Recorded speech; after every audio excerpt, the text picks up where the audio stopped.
नमस्कार, मैं हूं दिव्या बिहारी। न्यूज में आपका स्वागत है। खबरों की ओर बढ़ने से पहले एक नजर सुर्खियों पर। बिहार के 2 विश्वविद्यालयों को शोध विश्वविद्यालयों का मिला दर्जा। पीएम ऊषा योजना के तहत मिले 100 करोड़ रुपए। भारत सरकार ने बिहार उच्चतर शिक्षा परिषद को भेजा है मंजूरी पत्र।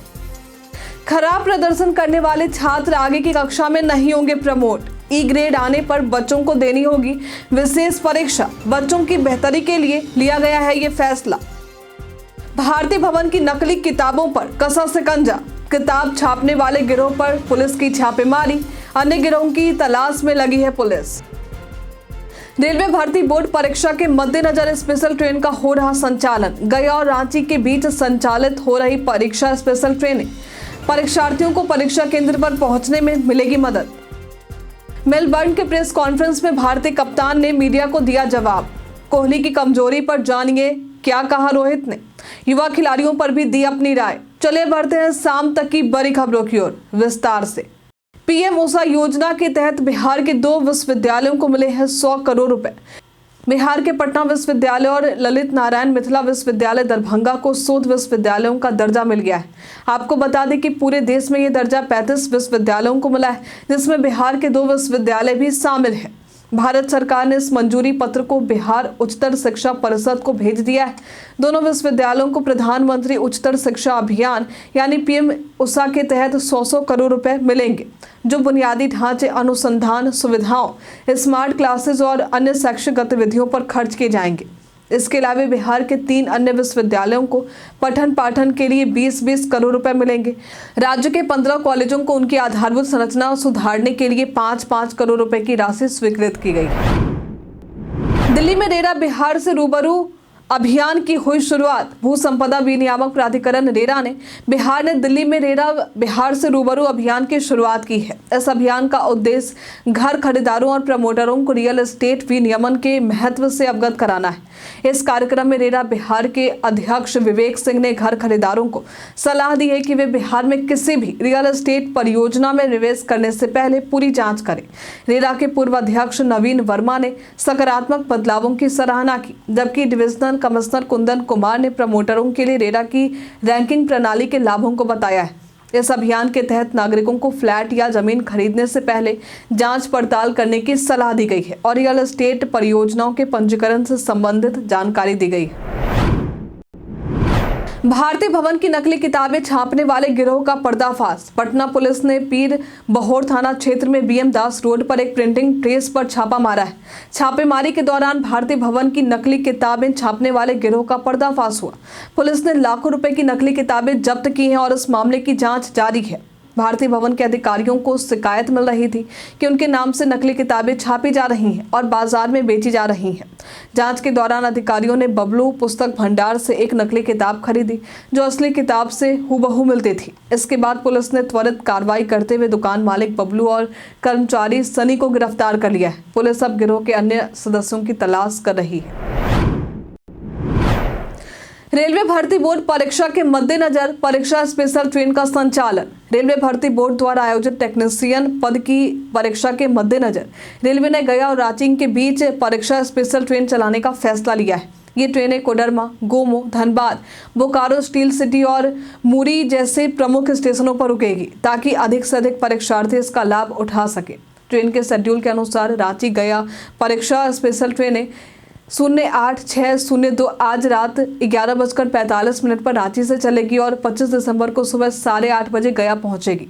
गया रांची परीक्षा स्पेशल ट्रेन 08-601 25 दिसंबर को सुबह 10 बजे गया से चलेगी और शाम 6:50 पर रांची पहुंचेगी। इन ट्रेनों का संचालन परीक्षार्थियों को परीक्षा केंद्र तक समय पर पहुंचाने में मदद करेगा। विजय मर्चेंट ट्रॉफी में नागालैंड पर बिहार क्रिकेट टीम की शानदार जीत। बिहार क्रिकेट टीम ने विजय मर्चेंट ट्रॉफी में नागालैंड को एक पारी और 157 रनों से हराया है। पहले बल्लेबाजी करते हुए बिहार ने 91.1 ओवर में 386 रन बनाए, जिसमें सार्थक झा के 191 रन और अनमोल कुमार के 96 रन शामिल थे। इसके जवाब में नागालैंड की टीम 121 रन पर सिमट गई, जिसमें बिहार के गेंदबाज मोहित कुमार ने 5 विकेट झटके। फॉलो ऑन खेलने उतरी नागालैंड की टीम दूसरी पारी में भी संघर्ष करती हुई 108 रन पर आउट हो गई। बिहार के गेंदबाजों ने शानदार प्रदर्शन किया, जिसमें अनिमेष राज भी शामिल रहे। मोहित कुमार, अनिमेष राज और भास्कर आनंद ने 2-2 विकेट लिए। बिहार क्रिकेट संघ ने इस जीत पर टीम और कोचिंग स्टाफ को बधाई दी है। खान सर ने बीपीएससी परीक्षार्थियों के समर्थन में सुप्रीम कोर्ट जाने की कही बात। बिहार में 70वीं बीपीएससी की प्रारंभिक परीक्षा के बाद से अभ्यर्थी अनियमितता का आरोप लगाते हुए परीक्षा रद्द करने और री एग्जाम करने की मांग कर रहे हैं। वे पटना की गर्दनी बाग में भूख हड़ताल पर बैठे हैं, जिससे उनकी तबीयत बिगड़ गई है और 4-5 अभ्यर्थी आईसीयू में भर्ती हुए हैं। इस मामले पर खान सर ने कहा है कि वे सुप्रीम कोर्ट तक जाएंगे। उन्होंने बताया कि उन्होंने पटना हाई कोर्ट में पीआईएल दाखिल किया है, जिसमें परीक्षा के सभी केंद्रों की सीसीटीवी फुटेज सार्वजनिक करने की मांग की गई है। खान सर ने कहा है कि आयोग को अभ्यर्थियों के दर्द को समझते हुए कार्रवाई करनी चाहिए और नार्को टेस्ट कराना चाहिए। 8वीं कक्षा में फेल होने वाले छात्र आगे की कक्षा में नहीं होंगे प्रमोट। सरकारी स्कूलों में कक्षा 8वीं की वार्षिक परीक्षा में ई ग्रेड प्राप्त करने वाले छात्रों को अब अगली कक्षा में प्रमोशन नहीं मिलेगा। इससे पहले कक्षा 5वीं से 8वीं तक के छात्रों को खराब रिजल्ट के बावजूद अगली कक्षा में प्रमोट कर दिया जाता था, जिससे उनकी आगे की पढ़ाई में समस्या होती थी। शिक्षा मंत्रालय के नए निर्देश के तहत जिन बच्चों को ई ग्रेड मिलेगा, उन्हें 1 महीने के बाद विशेष परीक्षा देनी होगी। ये कदम बच्चों को बेहतर तैयारी और उनके शैक्षिक परिणामों को सुधारने के लिए उठाया गया है। विशेष परीक्षा के लिए स्कूलों के शिक्षकों को जिम्मेदारी दी जाएगी, ताकि अधिक छात्र पास कर सकें। नए साल से पहले प्रदेश में बारिश की है संभावना। आज घने कोहरे के कारण बिहार के 12 जिलों में येलो अलर्ट जारी किया गया है, जिसमें जमुई, मुंगेर, खगड़िया, बांका, भागलपुर, कटिहार, सहरसा, मधेपुरा, पूर्णिया, किशनगंज, अररिया और सुपौल शामिल हैं। मौसम विभाग के अनुसार आज न्यूनतम और अधिकतम तापमान में 2 से 3 डिग्री सेल्सियस की वृद्धि हो सकती है। जनवरी में ठंड बढ़ने की संभावना है। 28 और 29 दिसंबर को राज्य के कुछ हिस्सों में हल्की बारिश हो सकती है।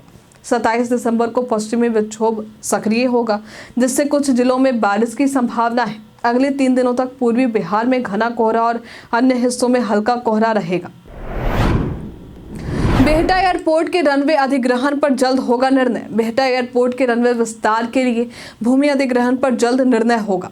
जिला प्रशासन ने 173 एकड़ भूमि के अधिग्रहण के लिए रिपोर्ट एडीएम यानी राजस्व की अध्यक्षता में गठित टीम से ली थी, जिसे राज्य सरकार को भेजा जा चुका है। रनवे विस्तार पश्चिम या पूर्व दिशा में किया जाएगा। प्रस्ताव है कि रनवे की लंबाई 2500 मीटर से बढ़ाकर 3658 मीटर की जाएगी। इसके लिए कोरहड और सरफुद्दीनपुर गांवों में कुल 253 रचनाओं को हटाना होगा और 400 से अधिक परिवारों का पुनर्वास करना होगा। 173 एकड़ भूमि के अधिग्रहण पर करीब 482 करोड़ रुपए और पुनर्वास पर 542 करोड़ रुपए खर्च होने का अनुमान है। इससे एयरपोर्ट को कुल 287 एकड़ भूमि मिल जाएगी।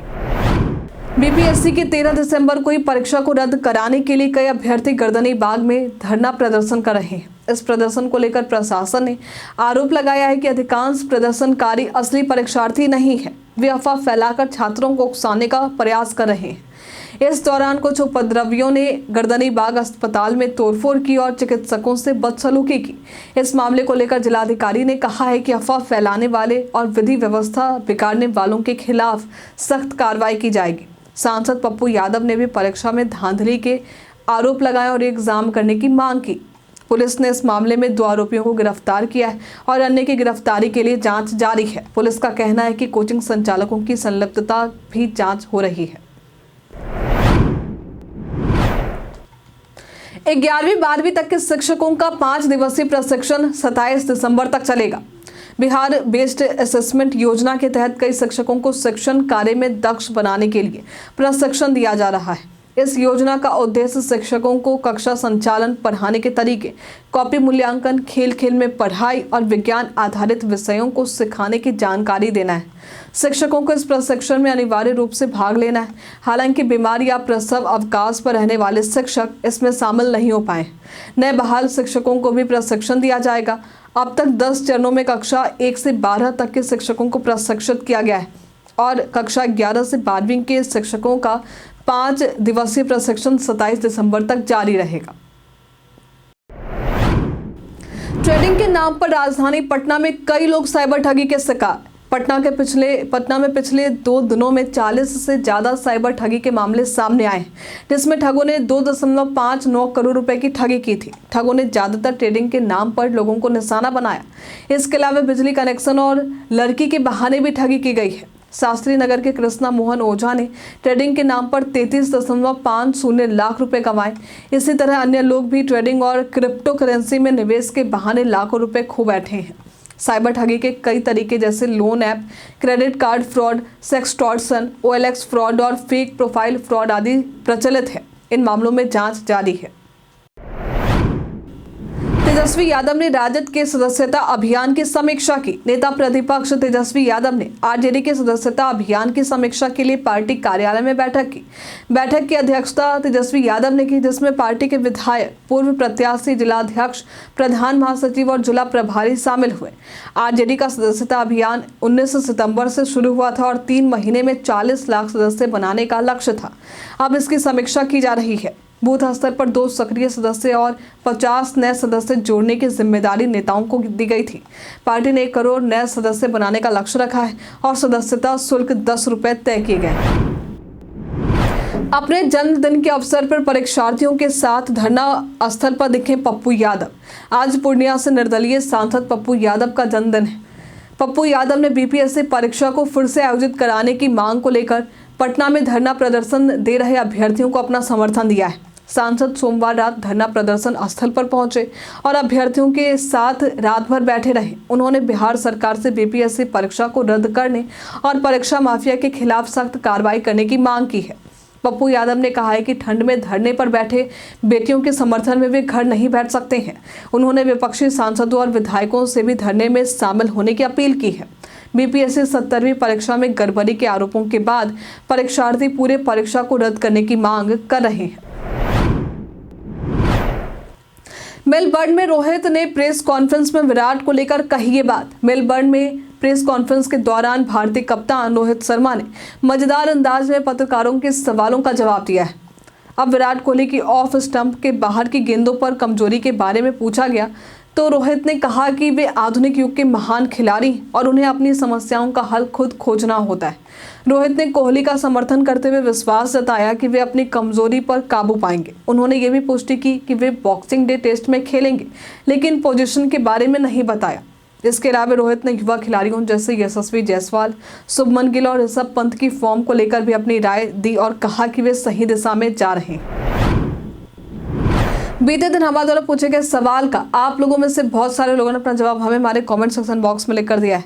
जिन्होंने हमारे द्वारा पूछे गए सवाल का जवाब, जिनके नाम है राजकिशोर महतो, सानवी गुप्ता, रामबाबू दास, कामेश्वर सिंह, मुन्ना कुमार, सपना कुमारी, नरेंद्र कुमार, मुटू रंगीला, रंजीत मिश्रा, अरविंद सिन्हा, दीपक कुमार, मोहम्मद इमरान, अमरजीत यादव, सुशील कुमार, मोहम्मद साकिर हुसैन, परवेज आलम, अनवर करीम खान, रवि कुमार राज, राकेश मिश्रा। इसी के साथ बढ़ते आज के सवाल की ओर। आज का सवाल है, क्या आपके क्षेत्र के जनप्रतिनिधि विकास कार्यों को सही तरीके से कर रहे हैं? आप अपना जवाब हमें कमेंट में लिखकर जरूर बताइए।